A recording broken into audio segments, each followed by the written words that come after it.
9h30 da noite quando o padre Miguel me chamou para fazer algo que nunca tinha feito com nenhum homem desde que fiquei viúva. Eu estava no sofá da sala, assistindo a novela das 9, de camisola fina por baixo do roupão, quando meu celular tocou. Nos dias de hoje, com 57 anos nas costas, ainda moro na mesma casa em Aparecida do Norte, onde criei tantas lembranças com José Carlos, meu marido que Deus levou faz 5 anos. Alô? Atendi sem olhar quem era, concentrada na cena da novela. Dona Maria? É o padre Miguel. A voz dele estava estranha, tremendo de um jeito que nunca tinha ouvido antes. Em 10 anos, como pároco da nossa igreja do Rosário, nunca, nenhuma vez sequer, ele tinha me ligado em casa. Padre, aconteceu alguma coisa? Perguntei preocupada, abaixando o volume da TV. A senhora pode vir até a igreja agora? É urgente. Ele parecia nervoso, falando baixo, como se tivesse medo que alguém escutasse. Agora, padre. Já é tarde. Tentei entender o que estava acontecendo. Por favor, Dona Maria, venha sozinha. Preciso muito falar com a senhora. Desliguei o telefone e fiquei pensando. O que será que ele queria comigo àquela hora da noite? Viúva e morando sozinha, minha vida era bem tranquila desde que José Carlos se foi. Ia na missa todo domingo, participava do grupo de oração às quintas e passava o resto do tempo cuidando da casa e visitando minhas amigas no centro da cidade. Resolvi ir.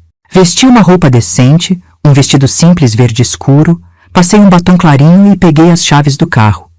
Aparecida do Norte é pequena, então em menos de 10 minutos eu já estava estacionando perto da igreja. O lugar estava todo escuro, só uma luz fraquinha vinha da sacristia lá nos fundos. Quando cheguei na igreja, todas as luzes estavam apagadas, só a da sacristia estava acesa. Nunca tinha visto a igreja tão silenciosa e vazia àquela hora. Os santos nas paredes pareciam me observar, como se soubessem de algo que eu ainda não sabia. O padre Miguel chegou em Aparecida do Norte faz 10 anos, vindo de Bragança Paulista. Lembro bem do dia que ele foi apresentado na igreja. Era um domingo de manhã, depois da missa das 8. Dom Antônio, o bispo, trouxe ele pela mão até o altar e disse: Este é o padre Miguel Santana, que vai cuidar das almas da nossa paróquia a partir de hoje. Ele parecia tão novo, devia ter uns 25 anos na época, magrinho, cabelo preto bem cortadinho e com um jeito meio tímido de falar. Desde o começo, notei que ele me olhava de um jeito diferente. Não era nada desrespeitoso, longe disso. Era um olhar, como posso dizer, curioso. Como se ele quisesse me perguntar alguma coisa, mas nunca tinha coragem. No começo, achei que era assim com todas as senhoras da igreja, mas as minhas amigas do grupo de oração nunca comentaram nada parecido. Logo que chegou, ele começou a perguntar sobre as famílias da cidade. Queria conhecer todo mundo. Normal, né? Padre novo querendo saber quem são seus fiéis. Mas quando chegou minha vez de conversar com ele, depois de uma novena, a conversa foi estranha. A senhora é a Dona Maria Aparecida, não é? Ele perguntou, segurando minha mão por mais tempo que o normal. Sim, padre. Moro aqui na Rua das Palmeiras, número 87. A senhora é casada? Ele perguntou, olhando fixo nos meus olhos. Sou viúva, padre. Meu marido, José Carlos, se foi faz 5 anos. Quando falei o nome do meu marido, juro por Deus que vi os olhos dele se encherem de água. Na hora pensei, que padre sensível, fica emocionado com a dor dos outros. Mas não era isso. E a senhora teve filhos com seu marido? Ele perguntou, baixando os olhos. Não, padre. Deus não nos abençoou com filhos. Foi aí que aconteceu a coisa mais estranha. O padre Miguel deixou escorrer uma lágrima. Uma lágrima. E saiu rápido, dizendo que precisava resolver algo na sacristia. Fiquei lá parada, sem entender nada. Depois desse dia, ele sempre dava um jeito de falar comigo depois da missa. Perguntava como eu estava, se precisava de alguma coisa. Uma vez por mês, levava comunhão na minha casa, mesmo eu não estando doente. As vizinhas até comentavam: o padre tem um cuidado especial com você, hein, Dona Maria? Teve uma vez que fui confessar, era Semana Santa, E falei sobre a saudade do José Carlos. Disse que às vezes me sentia sozinha, que a casa ficava muito vazia sem filhos ou netos. O padre Miguel ficou tão emocionado que mal conseguiu me dar a penitência. Precisou parar, respirar fundo.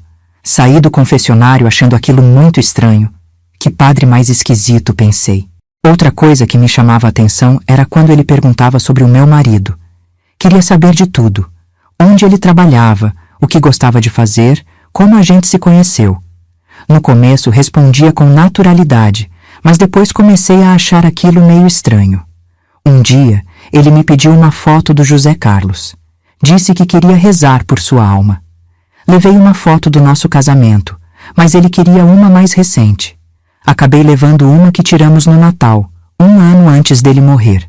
O padre olhou aquela foto por tanto tempo que fiquei sem graça. "O senhor está bem, padre?" perguntei. Ele me devolveu a foto com as mãos tremendo. "Estou sim, Dona Maria. É que seu marido me lembra alguém que conheci há muito tempo. Teve também o aniversário de morte do José Carlos. Eu nem tinha falado nada para o padre, mas ele apareceu no cemitério na hora exata que eu estava lá. Como ele sabia? Trouxe flores e ficou um tempão rezando no túmulo. Rezou mais que eu, que era esposa. Quando terminamos, ele me ofereceu carona e no caminho perguntou: Dona Maria, seu marido viajava muito a trabalho? Respondi que sim, que ele trabalhava com vendas de equipamentos agrícolas e viajava pelo interior de São Paulo. Ele ia muito para a região de Lorena? O padre perguntou, olhando para a frente sem me encarar. Fiquei surpresa com a pergunta. Sim, padre.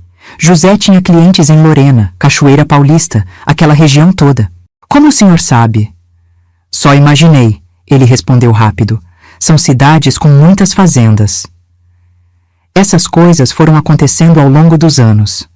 O padre sempre perto, sempre perguntando, sempre me olhando com aqueles olhos grandes e castanhos que, pensando agora, me lembravam tanto os olhos do meu marido. Mas a coisa mais estranha aconteceu no ano passado. Era dia de finados. Eu estava no cemitério, arrumando o túmulo do José Carlos, trocando as flores, limpando a placa. O padre Miguel apareceu de repente. Não estava de batina. Estava de calça jeans e camisa branca. Parecia que tinha vindo escondido. Ficou parado, olhando de longe. Quando percebeu que eu tinha visto ele, veio se aproximando devagar. Desculpe aparecer assim, Dona Maria. Não tem problema, padre. Veio rezar pelos mortos, é seu trabalho. Na verdade, ele engoliu seco. Eu vim trazer essas flores para o seu José Carlos. Achei aquilo tão estranho que fiquei sem palavras. Um padre trazendo flores para o túmulo do meu marido? Ele colocou as rosas brancas ao lado das margaridas que eu tinha levado. Depois ficou lá, parado, olhando para o nome do José Carlos na lápide. Vi uma lágrima escorrer pelo rosto dele. O senhor está bem, padre? Perguntei de novo, preocupada. Estou, Dona Maria. É que seu marido foi importante para muitas pessoas, mais do que a senhora imagina. Eu sempre achei que era compaixão.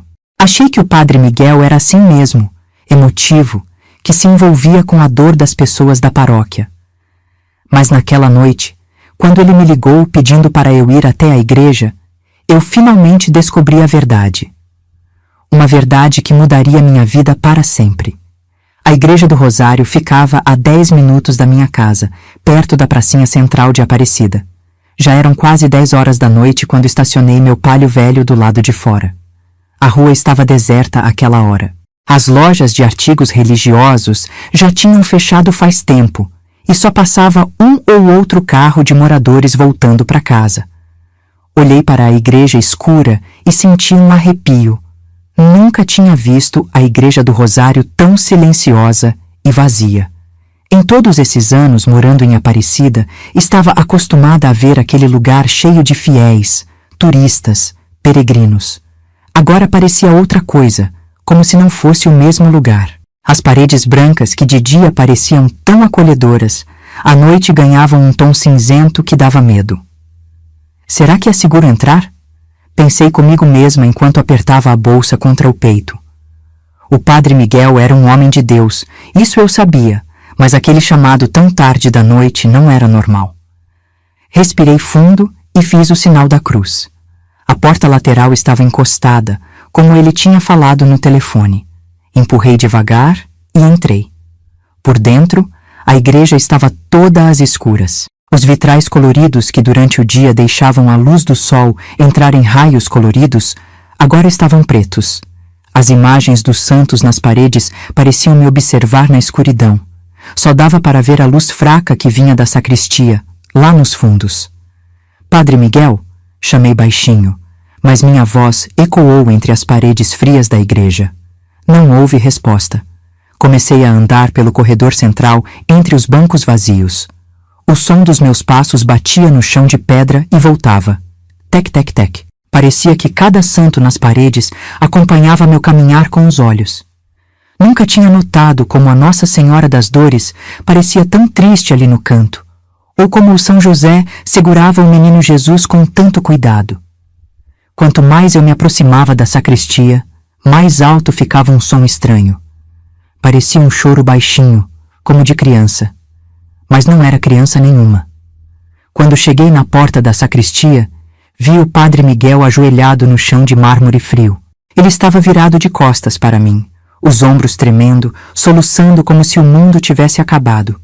Vestia uma camisa simples, não a batina preta de sempre. Nas mãos, segurava algo que parecia ser uma foto. Em volta dele, no chão, velas acesas faziam sombras dançarem nas paredes. Padre! Chamei de novo, agora com a voz mais alta.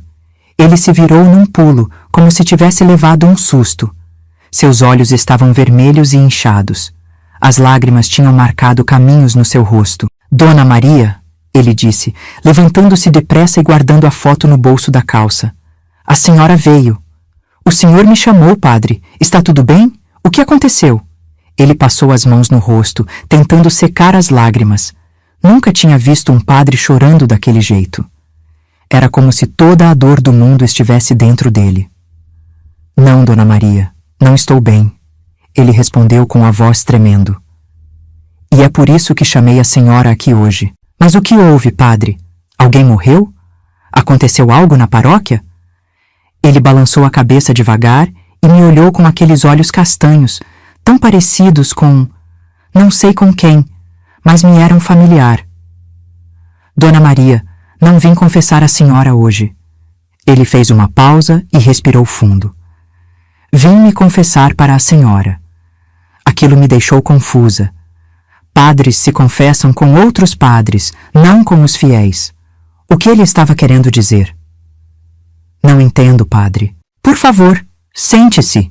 Ele apontou para uma cadeira de madeira escura no canto da sacristia. O que vou contar pode me custar tudo. Meu sacerdócio, minha paróquia, talvez até minha fé. Sentei-me na cadeira, sentindo o coração bater mais forte.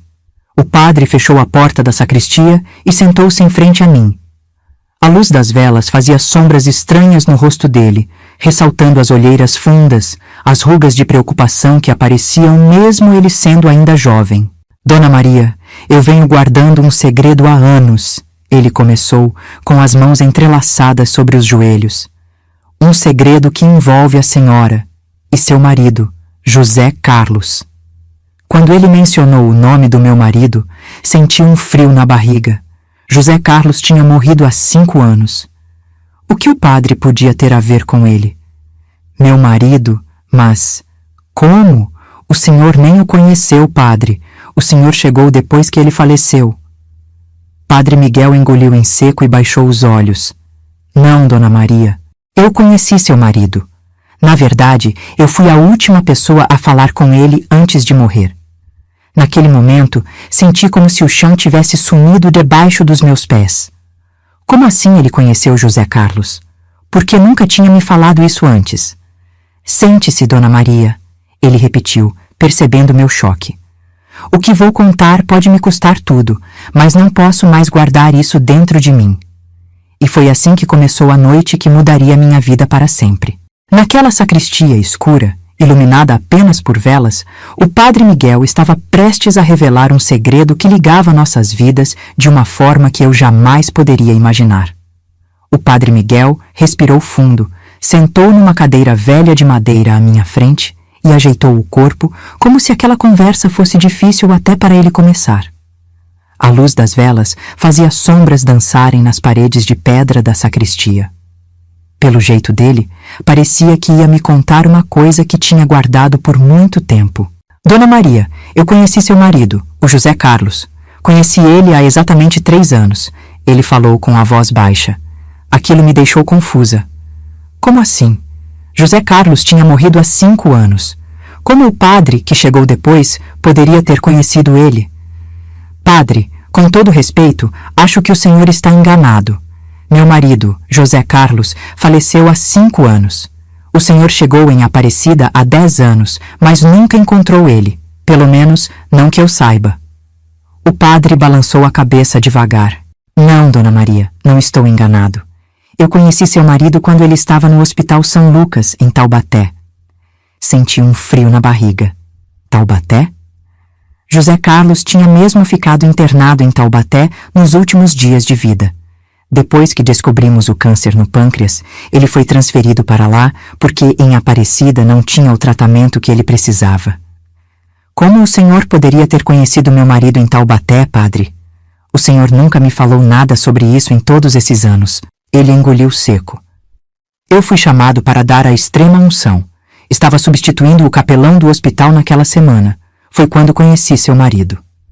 As coisas começavam a fazer sentido, mas ao mesmo tempo, nada fazia sentido. Se o padre Miguel tinha dado os últimos sacramentos para José Carlos, por que nunca tinha mencionado isso antes? Por que esperar tanto tempo? E por que o senhor nunca me contou isso, padre? Por que guardar isso por tanto tempo? Porque seu marido me pediu para guardar segredo de confissão. Ele disse que um dia eu saberia quando seria a hora certa de contar para a senhora. Confissão? Que tipo de confissão meu marido teria feito que precisava ser guardada por tanto tempo? Eu cheguei no quarto dele numa tarde de quinta-feira, continuou o padre. Ele estava muito fraco. Os médicos já tinham avisado que não passaria daquela semana.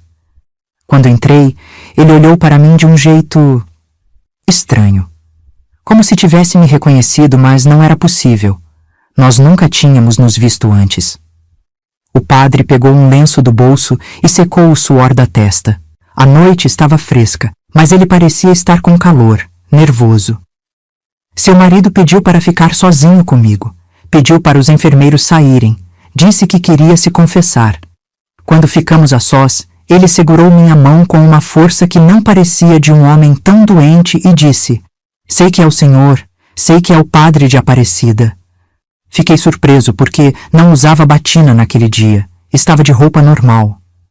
E como ele sabia quem o senhor era? Perguntei cada vez mais confusa. Foi o que perguntei a ele. E ele respondeu. Vi sua foto no jornal da diocese. Acompanho tudo de Aparecida, mesmo morando aqui.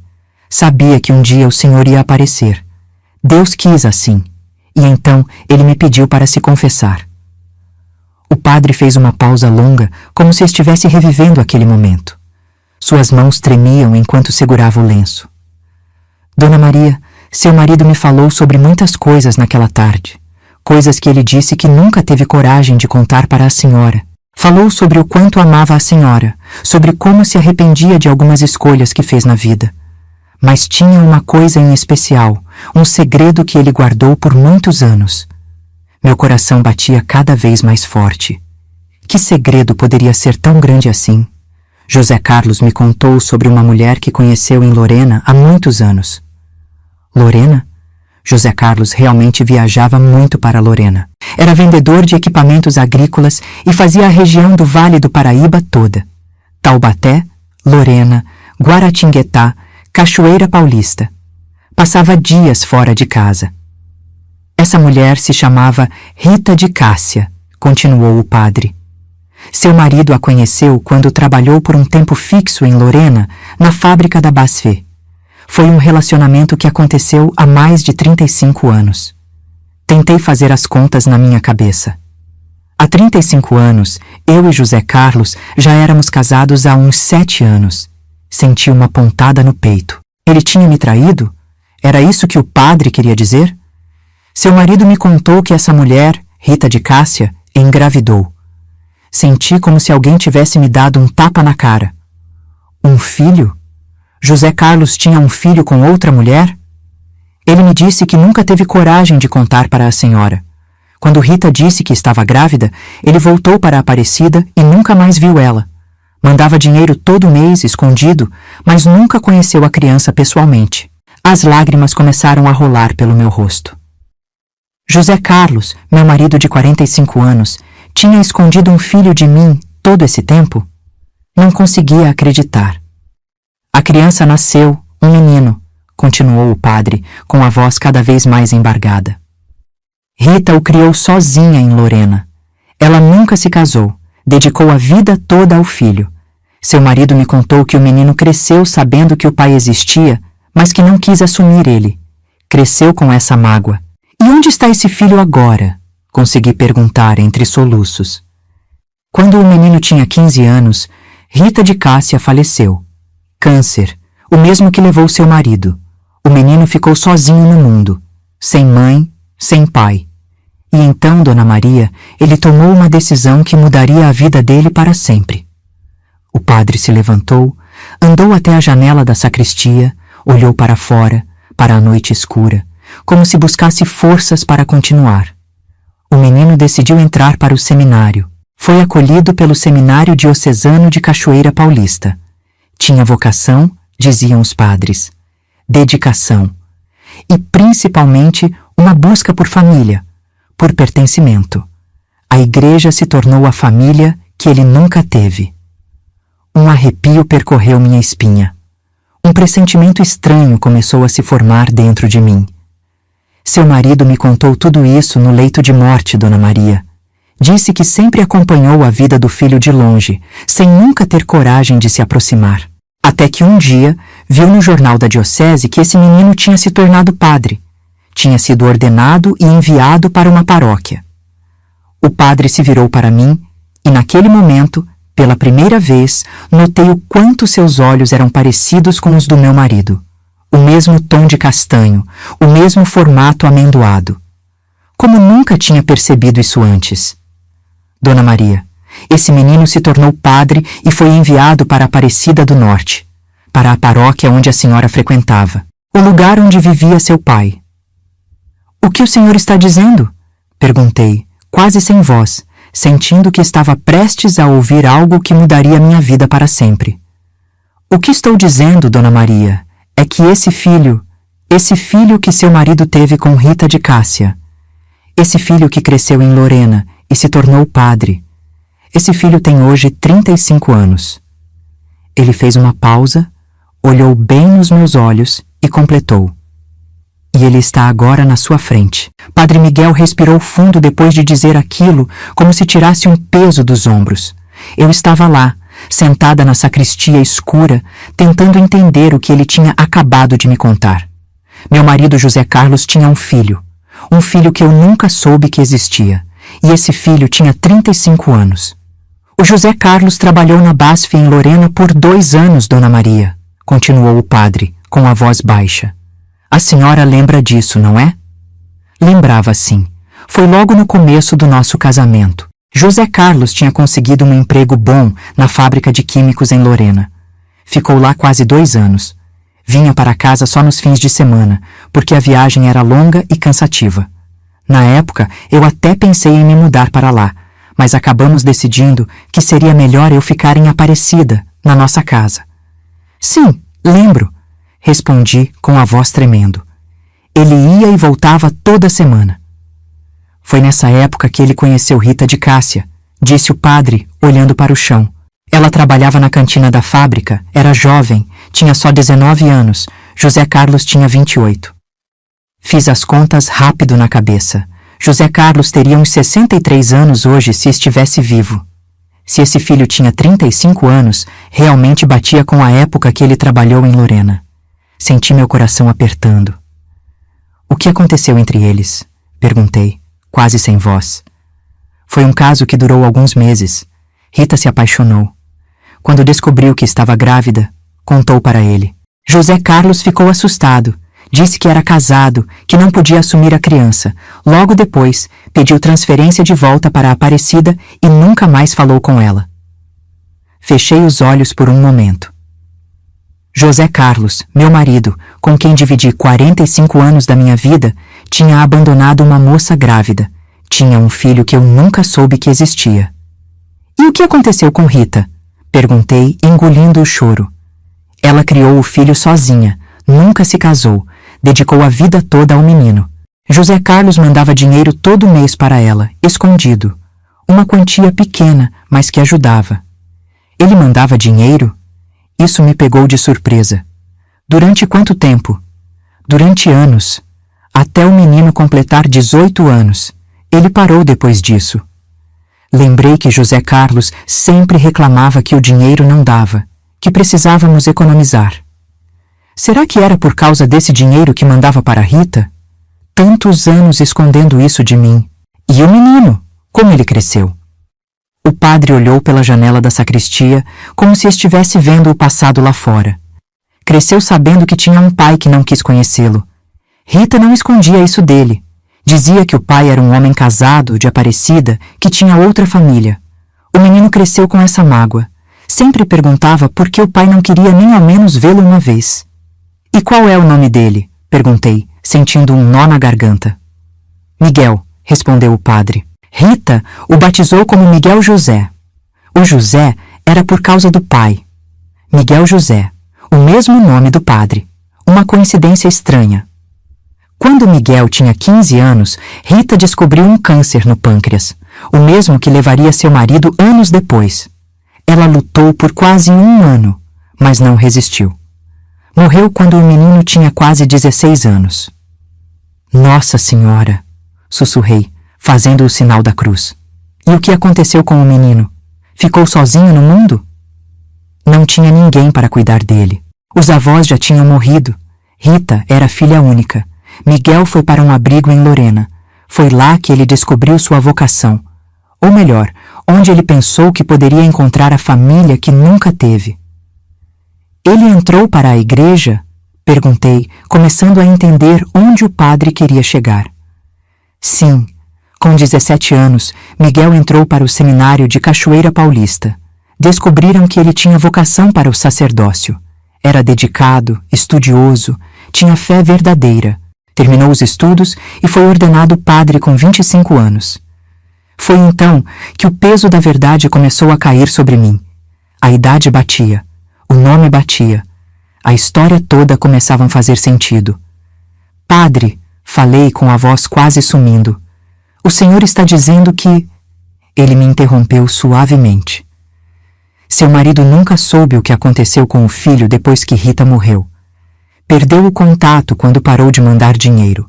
Só descobriu por acaso, anos depois, quando viu uma notícia no jornal da diocese sobre um padre recém-ordenado que estava sendo enviado para a Aparecida. Quando viu a foto e o nome, José Carlos reconheceu. Era seu filho. E por que ele nunca me contou isso? Perguntei, agora com lágrimas escorrendo pelo meu rosto. Medo, vergonha, culpa. Seu marido carregou esse segredo por muitos anos. Quando descobriu que estava doente, que não tinha muito tempo de vida, decidiu procurar o filho.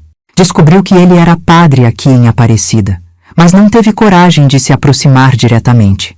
Preferiu esperar até estar no hospital, nas últimas semanas de vida. E foi aí que o Senhor apareceu para dar a extrema unção, concluí. Sim, foi uma coincidência. Ou talvez não. Talvez tenha sido Deus colocando as peças no lugar certo. Quando entrei no quarto, seu marido me reconheceu. Não sei como, talvez pela foto do jornal, talvez pelo rosto parecido com o dele. Ele pediu para ficar sozinho comigo e me contou tudo. Padre Miguel fez uma pausa, como se estivesse revivendo aquele momento difícil. Depois continuou.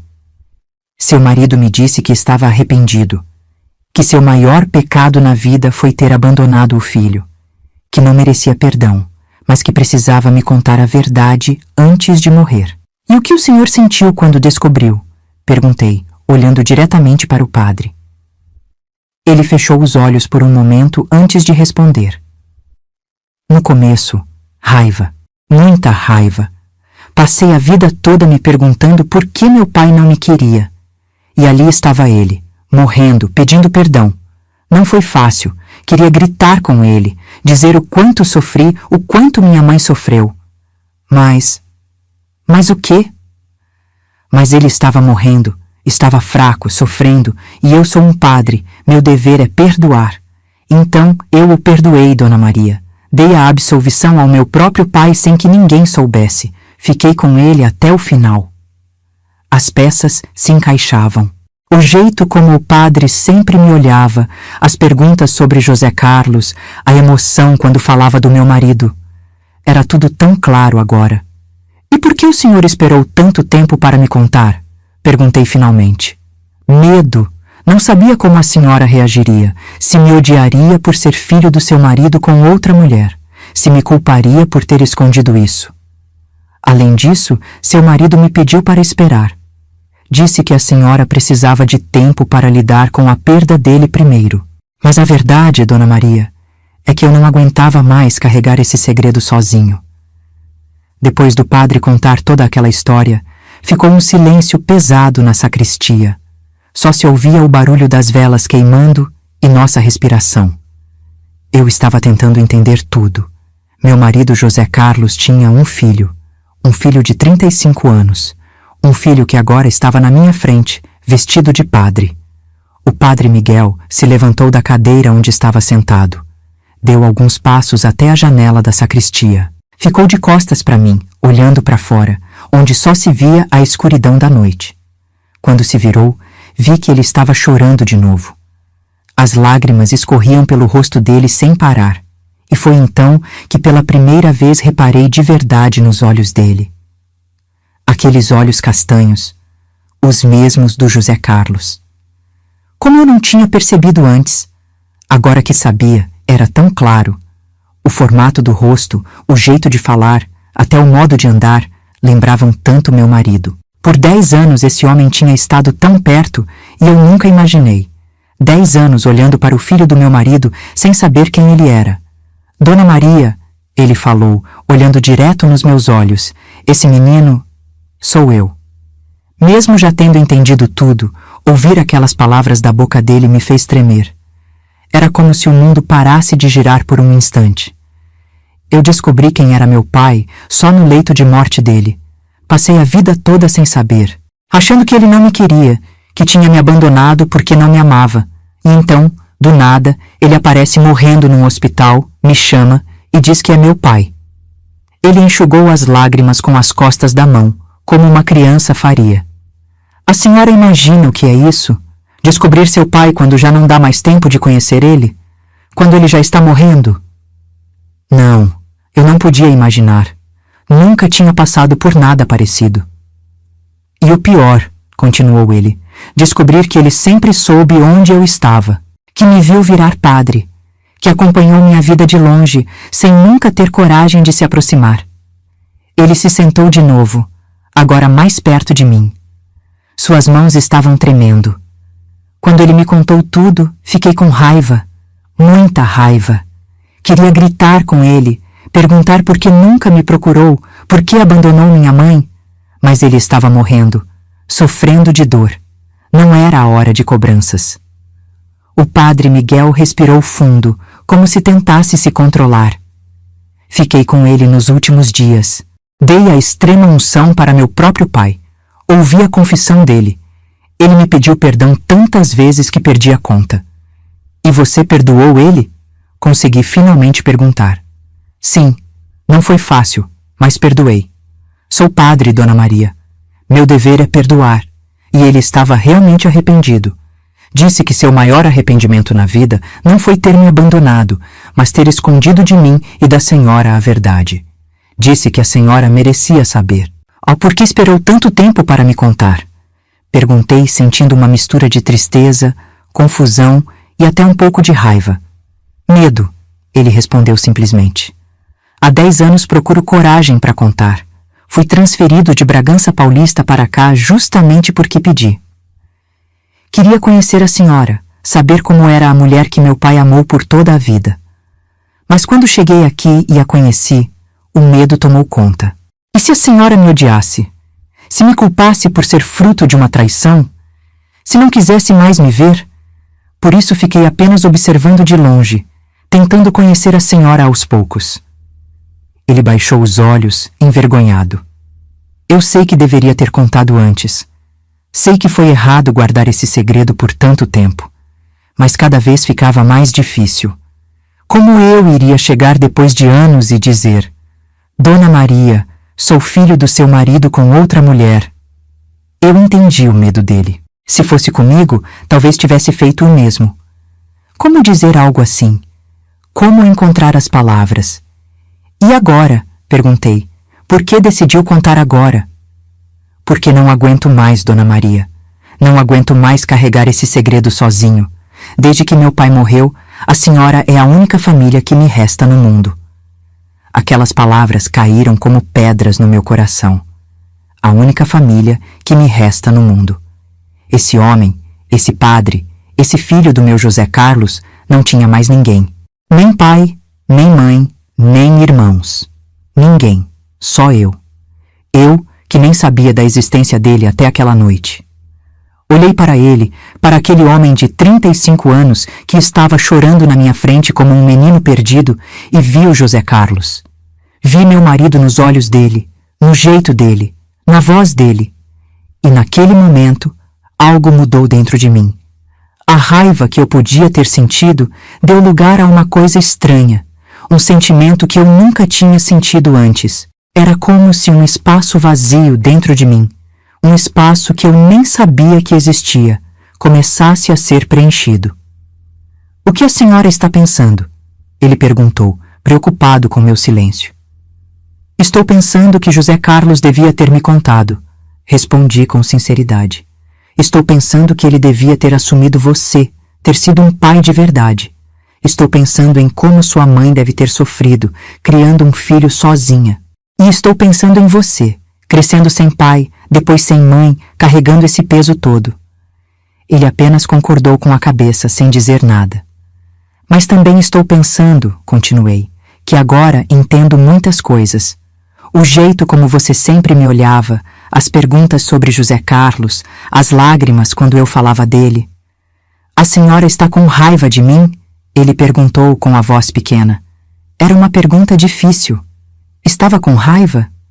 Talvez um pouco, sim. Mas não dele. Do José Carlos, sim. De Rita de Cássia, talvez. Mas não desse homem na minha frente, que tinha tanto do meu marido nos olhos. Não, respondi por fim. Não estou com raiva de você. Não foi você que escolheu nascer, não foi você que escolheu essa situação. Você é tanto vítima quanto eu. Vi o alívio no rosto dele. Era como se um peso enorme tivesse saído dos ombros. E agora? O que a senhora quer que eu faça? Se preferir, posso pedir transferência para outra paróquia. Posso ir embora de Aparecida. A senhora nunca mais vai precisar me ver. Havia tanto medo na voz dele, tanto desespero, como se estivesse pronto para ser rejeitado, para ser mandado embora. Foi aí que eu entendi. Ele estava tão sozinho quanto eu. Ambos tínhamos perdido José Carlos. Ambos tínhamos sido deixados para trás, cada um do seu jeito. E agora estávamos ali, frente a frente, tentando encontrar um caminho no meio da dor. Levantei da cadeira, dei 2 passos até ele e fiz algo que nunca pensei que faria. Abracei aquele homem, aquele filho do meu marido com outra mulher. Abracei ele como se fosse meu próprio filho. Depois daquele abraço, o padre Miguel pareceu ficar mais calmo. Ficamos assim por um tempo, sem dizer nada. Só o barulho das velas queimando e o vento batendo na janela da sacristia. Quando nos separamos, vi que ele tinha os olhos molhados de novo, mas agora era diferente. Era como se um peso tivesse saído das costas dele. Tenho uma coisa para mostrar para a senhora, ele disse, enxugando os olhos. Trouxe tudo o que tenho guardado sobre meu pai, sobre seu José Carlos.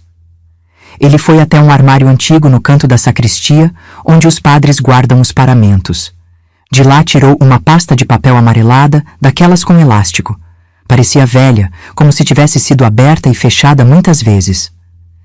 Ele abriu uma pasta com documentos amarelados, de tanto que pegou sol e tempo. Contou para mim enquanto sentava do meu lado. Podia ver que as mãos dele tremiam um pouco ao abrir o elástico. Essa é minha certidão de nascimento, disse, me mostrando o primeiro papel. Miguel José de Cássia, nascido em 15 de janeiro de 1990, em Lorena, São Paulo. Mãe, Rita de Cássia Silva, solteira, 19 anos. Pai, não declarado. Olhei aquele documento com o coração apertado. Era estranho ver ali escrito, pai não declarado, quando eu sabia muito bem quem era o pai dele. Era meu marido, o homem com quem dividia a vida toda. Esse outro papel é a certidão de óbito da minha mãe. Ele continuou, mostrando outro documento. Rita de Cássia Silva, falecida em 12 de março de 2005, aos 34 anos. Causa da morte: câncer pancreático. Deixa um filho menor, Miguel José, de 15 anos. Ele respirou fundo antes de mostrar o próximo documento. E isso aqui? Isso é algo que encontrei entre as coisas da minha mãe depois que ela morreu. Uma carta que meu pai, José Carlos, escreveu para mim, mas nunca mandou. Meu coração deu um salto quando vi a letra do José Carlos naquele papel. Conhecia tão bem aquela letra.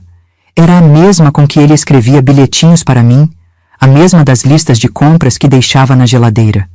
A carta começava assim: para meu filho Miguel, que nunca pude abraçar. Quando você ler isso, se um dia ler, eu provavelmente já não estarei mais nesse mundo. Quero que saiba que sempre pensei em você, todos os dias da minha vida. Que nunca houve um aniversário seu que eu não lembrasse, uma noite que não pedisse a Deus para te proteger. Não tive coragem de ser seu pai quando devia. Fui fraco, covarde. Escolhi o caminho mais fácil, que foi fingir que você não existia. Mas você existia, filho, e cresceu sem mim. Nunca vou me perdoar por isso. As lágrimas começaram a escorrer pelo meu rosto. Era a voz do José Carlos naquela carta, o jeito dele de falar. E ele estava confessando o maior erro da vida dele. Tem mais 3 páginas, disse o padre. Ele conta como conheceu minha mãe, como soube da gravidez, porque nunca teve coragem de contar para a senhora. Diz que tinha medo de perder a família, de decepcionar a senhora, que a amava demais para arriscar perdê-la. Mas também diz que o remorso o corroía por dentro, que vivia uma mentira. Peguei a carta com cuidado, como se fosse quebrar só de tocar. Era um pedaço do José Carlos que eu nunca conheci, um lado dele que escondeu de mim a vida toda. E isso aqui, disse o padre Miguel, tirando outro papel da pasta, é a última coisa que ele me deu no hospital. Era uma foto que me deixou sem fôlego quando vi. Era José Carlos, já muito doente, deitado na cama do hospital. E ao lado dele, segurando sua mão, estava o padre Miguel, mais novo, com o rosto marcado pelo choque e pela emoção. A enfermeira tirou sem a senhora saber. Foi no dia em que ele me contou tudo, quando me chamou para a extrema unção. Ela percebeu que estava acontecendo algo importante e registrou o momento. Na foto, dava para ver que José Carlos estava chorando, e o jovem padre também. Era o momento em que pai e filho se encontravam pela primeira e última vez. Ele me pediu perdão 50 vezes antes de morrer, disse o padre com a voz embargada. Me abraçou como nunca tinha feito antes. Segurou minha mão até o último momento. Foi a única vez na vida que tive um pai. Fiquei em silêncio por um tempo, olhando para aquela foto, tentando entender como José Carlos tinha conseguido esconder isso de mim por tanto tempo, como nunca percebi sua dor, seu remorso. Sabe o que é pior, Dona Maria? Continuou o padre. Nos últimos momentos, ele não parava de repetir: cuida da Maria, promete que vai cuidar dela. Eu não entendia direito o que ele queria dizer. Só depois, quando vim para a Aparecida e conheci a senhora, é que compreendi por que ele insistiu tanto nisso. Naquele momento, comecei a entender por que o padre Miguel sempre estava por perto, porque sempre me olhava de um jeito diferente, porque se emocionava quando eu falava do José Carlos. Não era só porque ele era filho do meu marido. Era porque José Carlos tinha pedido para ele cuidar de mim. E tem mais uma coisa, Dona Maria, ele falou, tirando um último papel da pasta. Uma coisa que seu marido deixou para a senhora. Olhei para o papel, confusa. Era uma carta do Banco Bradesco de Guaratinguetá. José Carlos deixou uma poupança no Bradesco de Guaratinguetá, explicou o padre. Ele foi guardando dinheiro por anos, escondido. Quando soube que estava doente, transferiu tudo para uma conta conjunta, no meu nome e no da senhora. Disse que era para nós dois. Quanto dinheiro? Perguntei, surpresa com mais essa revelação. 150 mil reais, respondeu o padre. Ele disse que era para garantir que a senhora nunca passasse necessidade. E para me ajudar também, se eu precisasse. Fiquei sem palavras. José Carlos tinha escondido de mim um filho por 35 anos, mas tinha guardado dinheiro para nós dois. Mas não foi só isso que ele deixou, Dona Maria, continuou o padre. Nos últimos dias, ele não parava de falar da senhora. Dizia que a senhora era o amor da vida dele, a única mulher que ele realmente amou. Que o caso com minha mãe foi um erro, um momento de fraqueza, mas que o amor pela senhora era verdadeiro, profundo. As lágrimas voltaram aos meus olhos. Ele dizia, Maria merecia um filho, eu falhei com ela. Repetia isso várias vezes. Eu devia ter dado um filho para ela. Era o sonho dela. E chorava muito quando dizia isso. Era verdade. Sempre quis ter filhos. Tentamos por anos, mas nunca consegui engravidar. Foi uma das maiores tristezas da minha vida. E pensar que José Carlos tinha um filho que eu não conhecia, foi aí que entendi por que Deus me colocou em Aparecida, disse o padre, segurando minhas mãos. Por que me trouxe para a paróquia onde a senhora frequentava? Não foi coincidência. Foi como se Deus estivesse arrumando as coisas que os homens estragaram. Olhei para aquele jovem padre na minha frente e pela primeira vez vi não só o filho do meu marido, mas um pedaço de José Carlos que tinha sobrevivido. Um pedaço que, por um acaso do destino, ou pela vontade de Deus, como ele dizia, tinha voltado para a minha vida. Quando o padre terminou de mostrar todos aqueles papéis e a foto, ficamos num silêncio pesado por alguns minutos. Tentei organizar tudo na minha cabeça. Meu marido tinha um filho. Esse filho era padre. E por uma vontade de Deus, ou do destino, ele tinha vindo parar justamente na paróquia da cidade onde eu morava. Era muita coisa para entender de uma vez. Tem mais uma coisa que preciso contar para a senhora, Dona Maria. O padre Miguel falou, tirando mais um envelope da pasta. É sobre um dinheiro que seu marido deixou. Olhei para ele confusa. Que dinheiro seria esse? Depois que José Carlos morreu, a pensão que ficou era pequena, mal dava para cobrir as contas da casa. Se tinha dinheiro guardado, eu não sabia. Seu marido deixou uma poupança no Bradesco de Guaratinguetá, ele explicou, me entregando o envelope. É uma conta conjunta no meu nome e no da senhora. Ele abriu essa conta pouco antes de morrer. Abriu o envelope com as mãos tremendo. Era um extrato bancário.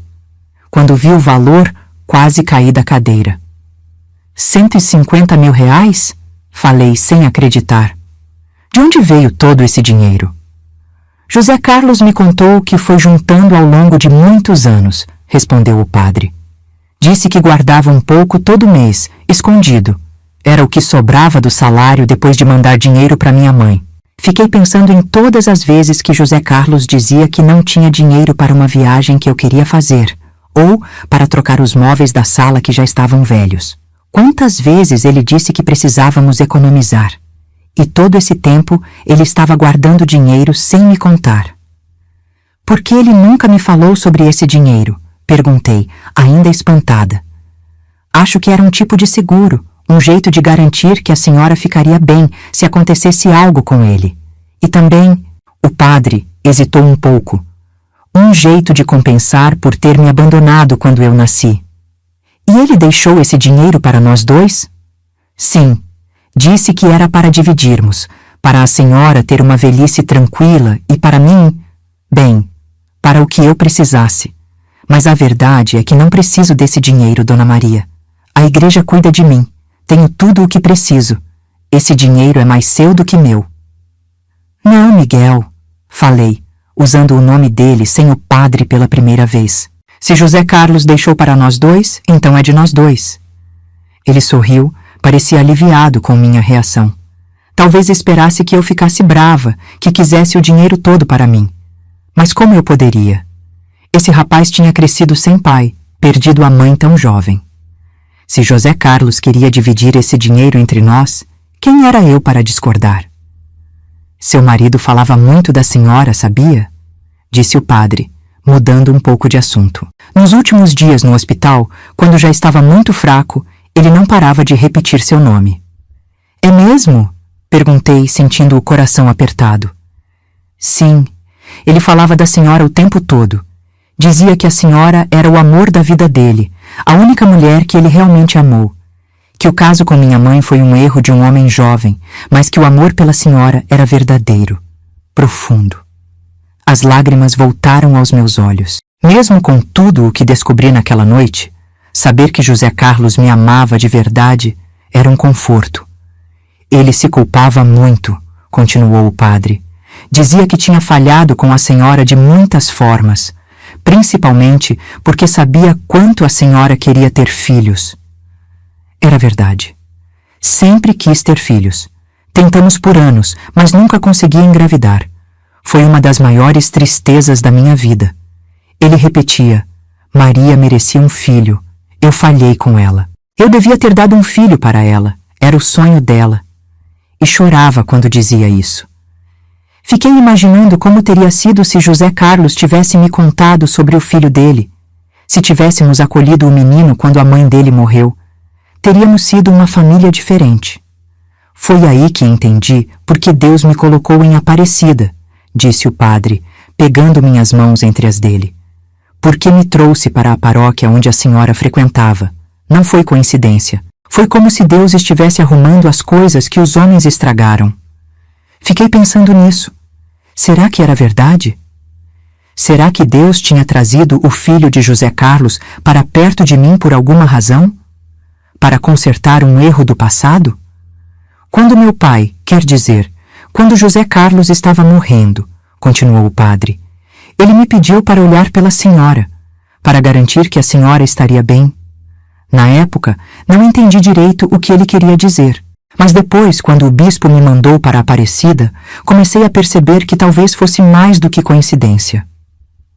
E foi por isso que o senhor sempre esteve por perto? Perguntei. Que sempre vinha me visitar, perguntar se eu precisava de alguma coisa? Sim, no começo, era só para cumprir a promessa que fiz ao meu pai. Mas depois fui conhecendo a senhora. Vi a bondade, a força, a fé que a senhora tem. Comecei a entender por que meu pai a amava tanto. Ele fez uma pausa, como se estivesse escolhendo as palavras com cuidado. Com o tempo, comecei a sentir que a senhora era mais do que apenas a esposa do meu pai. Era alguém que eu poderia ter chamado de mãe, se a vida tivesse sido diferente. Aquelas palavras tocaram fundo no meu coração. Eu, que sempre sonhei em ser mãe, nunca imaginei que aos 57 anos descobriria que tinha um filho, de certa forma. Um filho que já era um homem feito, um padre. Um filho que não cresceu comigo, mas que agora estava ali, na minha frente, me olhando com os mesmos olhos do pai. Deus tem caminhos estranhos, não é? Falei, enxugando as lágrimas. A vida toda eu rezei pedindo um filho, e agora, depois de velha, descubro que tenho um. A senhora me aceitaria como filho? Ele perguntou com a voz embargada. Mesmo depois de tudo isso? Miguel, respondi, apertando as mãos dele. Você é filho do meu José Carlos. Tem o sangue do homem que eu amei. Como eu poderia não te aceitar? Foi aí que entendi muita coisa que aconteceu na minha vida. Porque nunca consegui ter filhos. Porque Deus levou José Carlos tão cedo.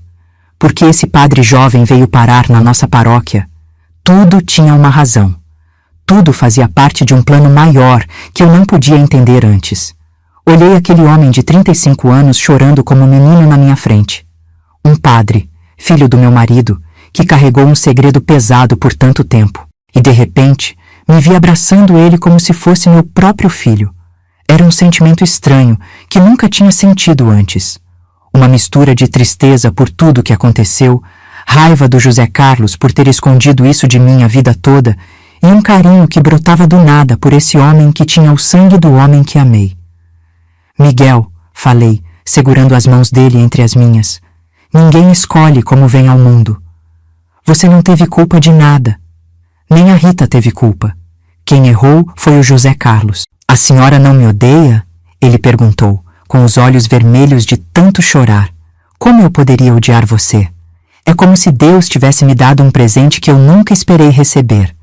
Sabe quantas vezes eu pedi um filho para Deus? Quantas novenas fiz? E agora, quando já não esperava mais nada, descubro que tenho um. Ele sorriu de um jeito tímido, ainda meio sem acreditar no que estava ouvindo. José Carlos te negou um pai, mas Deus te deu uma mãe, falei, sem nem pensar direito no que estava dizendo. As palavras saíram naturalmente. O que a gente faz agora? Ele perguntou, parecendo mais calmo. A senhora quer que eu vá embora? Que peça transferência para outra paróquia? De jeito nenhum, respondi na hora. Você vai ficar aqui em Aparecida. Vai continuar sendo o Padre Miguel na igreja. Mas agora você tem uma mãe, ou uma madrasta, ou sei lá o que eu sou para você. Rimos juntos pela primeira vez naquela noite. Era um riso nervoso, mas que aliviava toda a tensão que tínhamos vivido nas últimas horas. E como vai ser? A senhora acha que devemos contar para as pessoas? Para o bispo? Pensei um pouco. Aparecida é uma cidade pequena, onde todo mundo conhece todo mundo. Se as pessoas soubessem que o Padre Miguel era filho do José Carlos, ia virar um falatório sem fim. Fofoca de igreja é a pior que tem. E podia até prejudicar ele no sacerdócio. Acho melhor guardarmos isso entre nós, pelo menos por enquanto, falei depois de pensar bem. Você continua sendo o Padre Miguel para todo mundo, mas para mim você é filho do José Carlos, e isso é o que importa.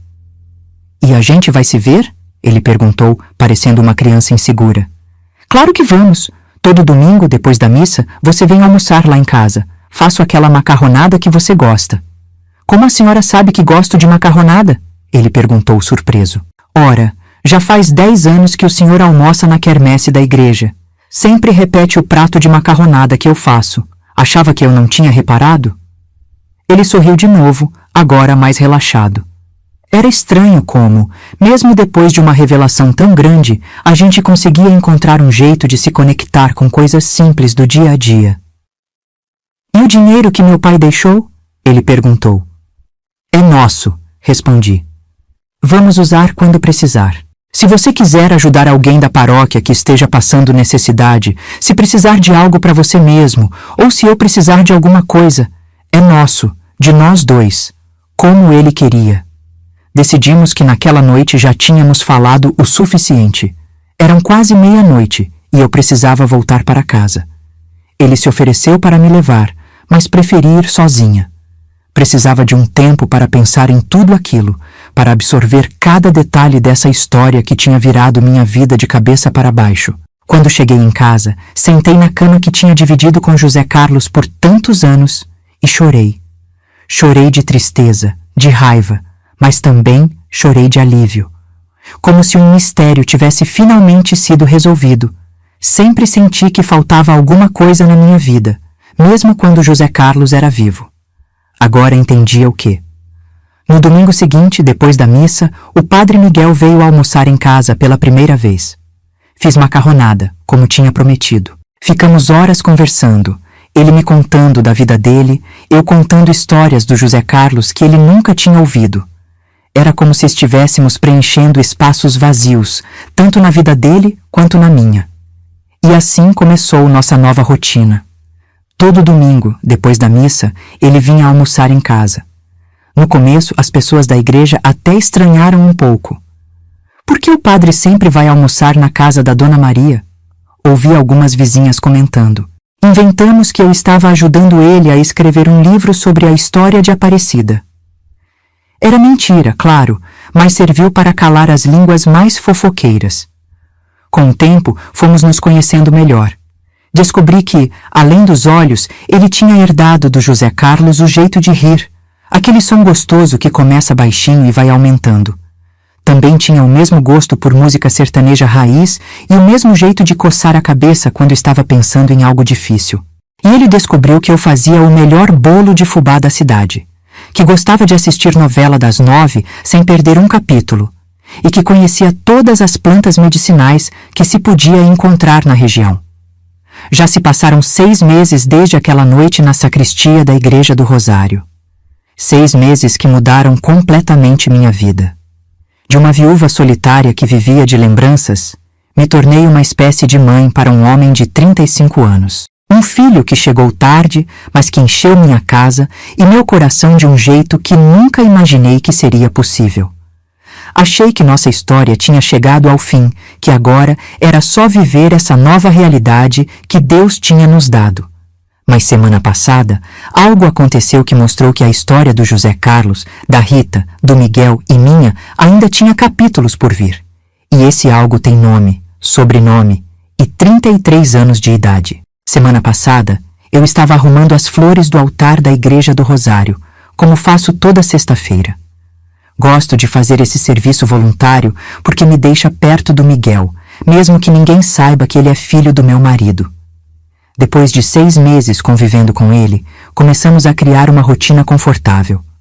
Todo domingo ele almoça em casa, às vezes passa para um café durante a semana e nos finais de semana fazemos compras juntos no mercado. Naquele dia, eu estava quase terminando de arrumar as flores quando ouvi uma voz feminina na porta da igreja.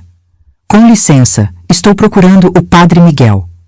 Virei e vi uma moça jovem, devia ter uns 33 anos. Era bonita, pele morena clara, cabelos escuros e longos. Vestia uma calça jeans e uma blusa simples, nada chamativo.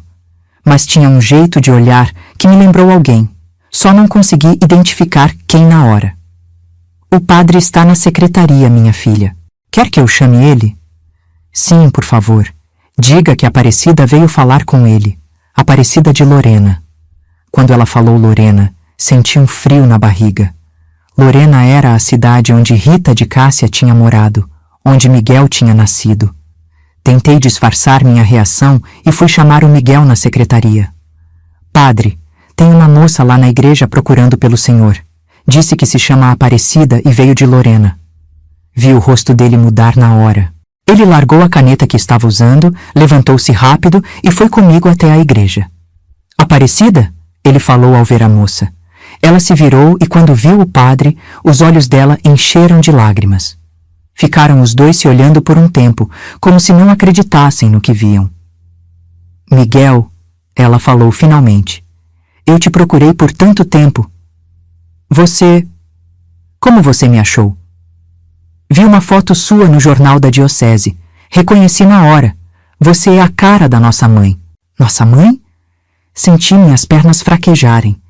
Ela era irmã do Miguel? Como assim? Dona Maria? Disse o padre virando-se para mim. Esta é Aparecida. Ela é minha irmã. Por parte de mãe. Fiquei sem fala. Miguel nunca tinha mencionado que tinha uma irmã. Pelo que ele tinha contado, Rita de Cássia não tinha tido outros filhos. Eu precisava te encontrar, disse Aparecida, segurando as mãos do padre. Tenho uma coisa que mamãe deixou para você antes de morrer. Uma carta que ela nunca teve coragem de entregar. Uma carta de Rita de Cássia? Depois de tantos anos, o que poderia estar escrito ali que ela não teve coragem de contar para o próprio filho? Mamãe morreu há 20 anos, Miguel. Eu tinha 13 anos. Você já tinha ido para o seminário. Ela me fez prometer que um dia, quando eu fosse adulta, te procuraria e entregaria isso. Ela tirou da bolsa um envelope amarelado pelo tempo. Parecia ter sido aberto e fechado várias vezes. O nome de Miguel estava escrito na frente, com uma letra caprichada. O padre pegou o envelope com as mãos tremendo. O que tem aqui, Aparecida? É sobre o nosso pai, Miguel. Sobre José Carlos. Tem coisas nessa carta que vão mudar tudo o que você pensa sobre ele. Tudo o que a Dona Maria também pensa. Meu coração disparou. O que poderia estar naquela carta? Que segredo Rita de Cássia guardou por tanto tempo que nem teve coragem de contar para o próprio filho? Acho melhor lermos isso em casa, falei, sentindo que era algo importante demais para ser revelado ali, na igreja, onde qualquer pessoa poderia entrar. Vamos para minha casa. Podemos conversar com calma lá. Os três saímos juntos da igreja. No caminho, Aparecida contou que era enfermeira em Lorena, que tinha casado e tinha 2 filhas pequenas. Disse que procurou por Miguel durante anos, mas só conseguiu encontrá-lo agora, depois de ver a foto no jornal. Quando chegamos em casa, sentamos todos na sala. O padre estava quieto, segurando o envelope, como se tivesse medo de abrir. "O que tem aqui, Aparecida?" Ele perguntou de novo. "É melhor você ler, Miguel. São coisas que mamãe nunca teve coragem de contar em vida. Sobre por que José Carlos nunca voltou para vocês. Sobre quem realmente era nosso pai." "Nosso pai? Como assim?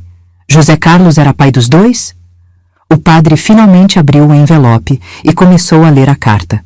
Conforme lia, seu rosto ia mudando. Vi lágrimas começarem a escorrer pelos olhos dele. Quando terminou, olhou para mim com uma expressão que nunca vou esquecer. "O que foi, Miguel? O que está escrito aí?" Perguntei, sentindo um medo que nunca tinha sentido antes. "Dona Maria..." Ele falou com a voz embargada. "O que está nessa carta? Isso muda tudo." "O que estava nessa carta?" "Isso eu conto na parte 2, porque vocês não vão acreditar no segredo que José Carlos escondeu de todos nós. Se vocês querem saber o que está nessa carta, comentem 'Quero parte 2'. E se preparem, porque o que descobri vai mudar tudo o que contei hoje."